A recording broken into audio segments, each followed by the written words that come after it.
Speak is taking a road trip, family. We are going to be in Boulder this Friday ahead of Colorado's huge matchup versus USC. Now, we will have special guests, so you do not want to miss it.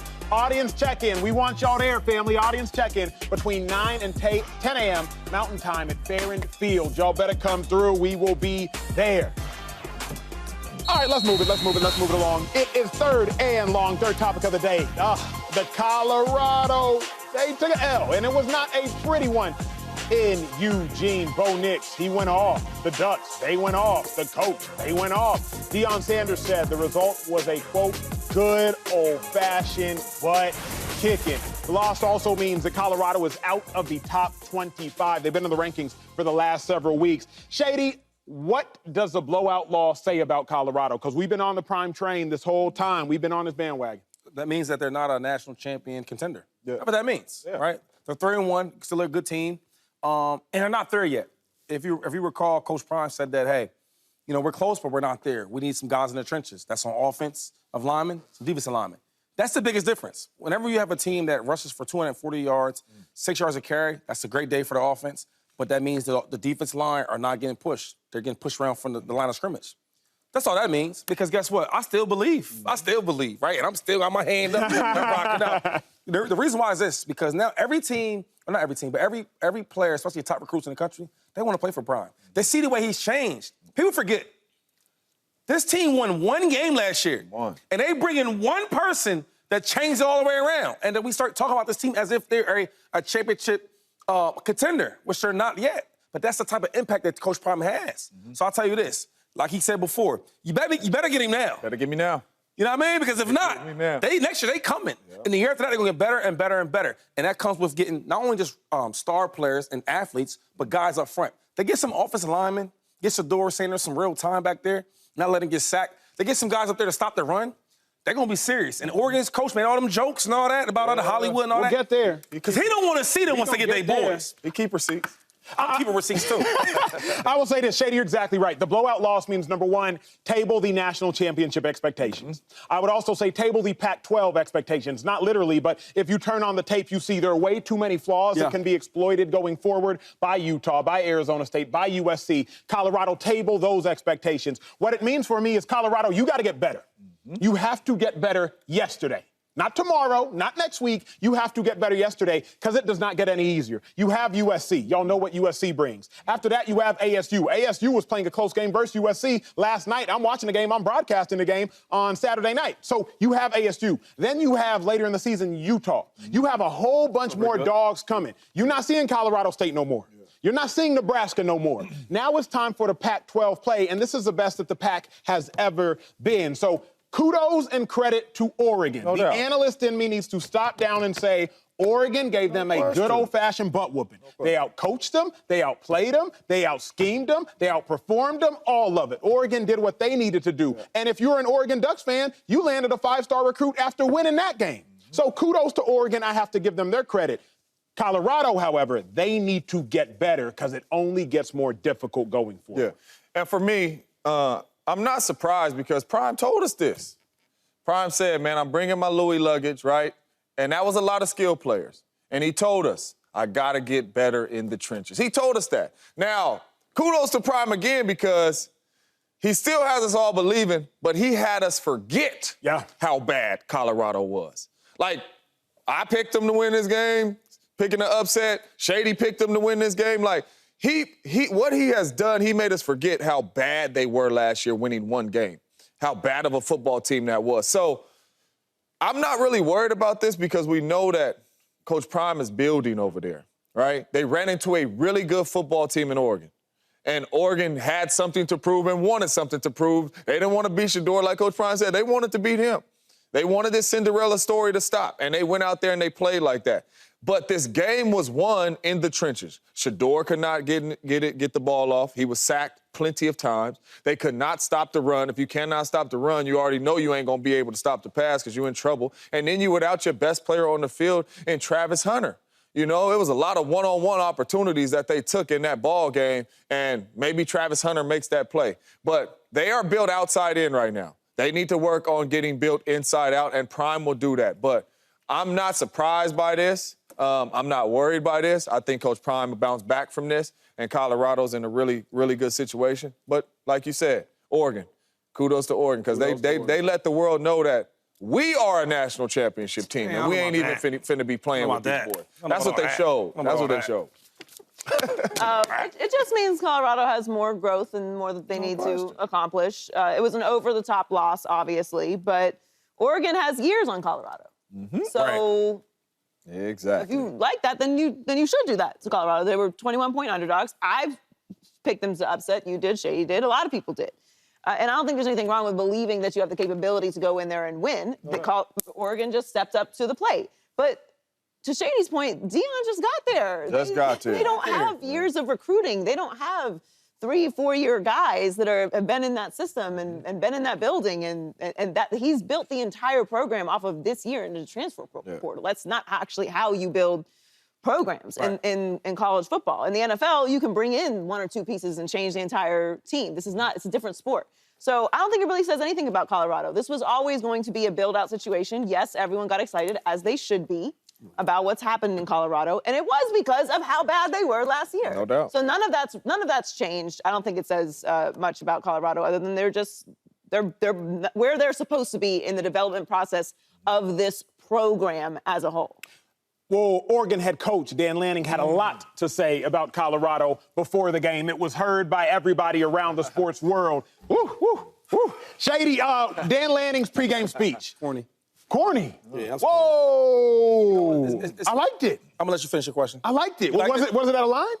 Yeah, it was out of line. It was out of line. The thing is, Deion ain't going looking for no clicks. That's who he is. His personality and what he's did in the NFL and college gives you the clicks. People want to be around us because who he is. Deion's not acting. But you know what's funny about this coach, though? What's his name again? Dan Lanning. Dan Lanning? Yeah. Now, his first game against a big opponent, you know what that was like? 2 years ago? Last year. Oh, my bad, last year. They played Georgia. You know what that score was? 49-3. I remember watching that. And I didn't see Kirby Smart saying nothing like that. He thanked the coach, and he walked off. See, the thing is with Colorado, they're not there yet. They're a big program now because of Coach Prime, not because they've been that. Oregon's been a big program. They've been, with Nike, once Nike came there in Oregon, they started getting all these players, right? Made all this hype up.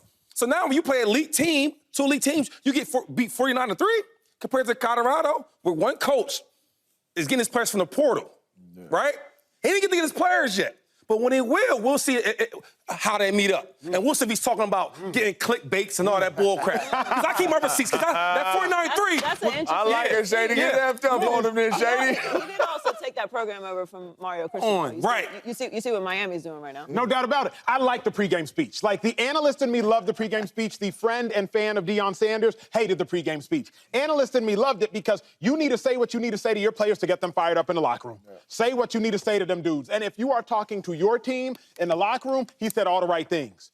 For substance. We talk with our shoulder pads. Keep in mind, Dan Lanning is a defensive coach. Dan Lanning was the defensive coordinator under Kirby Smart at Georgia. So that last year Oregon-Georgia game was one of them games. Dan Lanning is one of those coaches, and y'all know defensive coaches, or as the resident defensive player on the desk, I will say, defenders always feel forgotten. DCs feel forgotten. So you already given Colorado all of this hype. Everybody and their mama talking about Colorado for beating Colorado State in overtime. Meanwhile, Dan Lanning's sitting here like, we're the higher-ranked team. We're the better team. In Dan Lanning's mind, he's like, we got the better quarterback. We got the more talented roster. I'm the better coach. This is all in Dan Lanning's mind. Oh, yeah, they doing it for clicks. The game ain't played in Hollywood, and I get it. Because last week, The Rock was there. Lil Wayne was there. Next week, Joy Taylor there. Shady there. So I get if Dan Lanning wants to say they doing it for Hollywood, we gonna do it on the grass. As an analyst, I loved it. As a Prime fan and Prime friend, I hated it. I mean, he a jealous dude. Come on, man. Let's Jealous guys. Let's keep it 100. Let's keep it 100 why that speech was really like that, right? Kirby didn't have no speech like that because who knows Dan Lanning over there? He's coaching against Prime, man. He knows who is on the other side. They do not want to see Prime take over. Prime is in the middle of taking over college football. So if you have the opportunity to beat Prime's team and beat them like that, you are sending a statement like you ain't coming in here taking over nothing. And that right there was, to me, was the coach being insecure, right? Yes, you're trying to get your team fired up, but that's him being insecure because he knows who is on that other sideline. And that is who he is trying to beat. And he wanted to beat them in a dominant fashion strictly because, bro, we ain't talked about Georgia a lot. At all. We ain't talked about Oregon a lot. At all. We talk about SC because of Caleb Williams No a doubt. little bit. All eyes, win or lose. Big Noon is in Boulder this weekend. They just got blown out. All eyes is on Prime. These coaches don't like that. And they've been coaching for a minute, too, and been in college football for a minute, and then Prime hit the scene year one, and he getting all this attention. That is why and I feel like that was kind of an emotional speech of truly how he felt, but that's why he was saying that because of Prime on the other sideline, and he wants to beat Prime, and he don't want Prime to come in this thing taking over. I don't think it was out of line because it was a pregame speech. And you say and get whatever bulletin board material you can to get your team fired up before. If he had said it in a press conference or how Jay Norvell did last week and said it in an interview, then I think it's out of line because this is really all about you. In a pregame setting, you trying to get everybody fired up. But You're he going to had say a all little bit kinds of of that crazy in the things. pregame. However, though, this is the issue, really what's happening. They don't want Prime to take over. No question. But everybody feels a little shaded because we're not talking about them. Exactly. This team's been good. This program's been good. We've been building for years. We've been competitive for years. Here comes Prime and wins 3 games, and all of a sudden they're the belle of the ball. So there's a little bit of jealousy. Why y'all not talking about us? The clicks thing is funny to me coming from Oregon, who got all the different colors and the shades and y'all would have clicked school forever, but okay, we'll move on from that. We'll move on from that. What's really happening here is it's when the smartest kid in school doesn't understand why they're also not the coolest. Well, you're not the coolest because you're not the coolest kid in school. You're the smartest kid in school. Now, sometimes the smartest kid in school is also the coolest kid in school, like the Miami Hurricanes, like USC. Y'all not the coolest kids in school. In fact, you're not even the smartest kid in school. You're the 10th smartest kid in school. Oregon, you're the 10th smartest kid in school. Georgia's the one that should be mad. Y'all not competing for a national championship right now, are you? There's 9 teams ahead of you that are closer to the national championship than you are. So what are you really even mad about? You're not even the smartest kid in school. I understand that there is a jealousy factor here. I understand there is an insecurity factor and a fear factor of Deion coming in and changing things. But both things can exist. Everybody can't go to Colorado. There's still other kids who are going to want to go to Oregon, who are going to want to go to USC, who are going to want to go to Georgia, who are going to want to go to Clemson and Texas and Miami and so on and so forth. There's enough talent to go around. This is really all about recruiting. And the best thing that you can do if you're Oregon is win like you won. Because you're not going to outflash Colorado. No. So don't get mad about it. Exist in the other space. The issue with these speeches that keep coming up is it's showing how insecure you are. Here's the thing.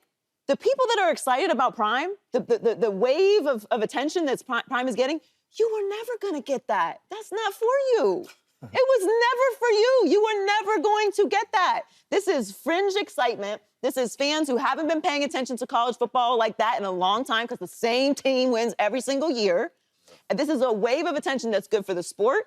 And if you're mad you're not getting the attention, well, go be better. Well, and that's why I love what Dan Lanning did. Because from a football perspective, like Joyce said, oil and water, if you can't beat Prime in his own game, go the opposite way. He's saying, yo, they're flash. Cool, we're substance. That's why I like if I'm a recruit, you can't outflash Prime, like Joy's saying. So you know what? We're not even going to lean into that. I'm going to lean into we're a substantive program. I'm going to try to use Deion's flash against him. So then when it comes time to recruits, yeah, you can go there and you might be seen, but you're not going to win. That's why when I'm listening to Dan Lanning, I was like, that was a good chess move he did because all he's going to say is we're substance. We're rooted in substance. Like, I love what he did there because now it's like, all right, Deion, you got me beat. You got me beat. But now I'm going to try to use your hand against you. We will see if Colorado can get back on track. Subscribe here to get the latest from Speak and go watch a few segments from our other shows on FS1.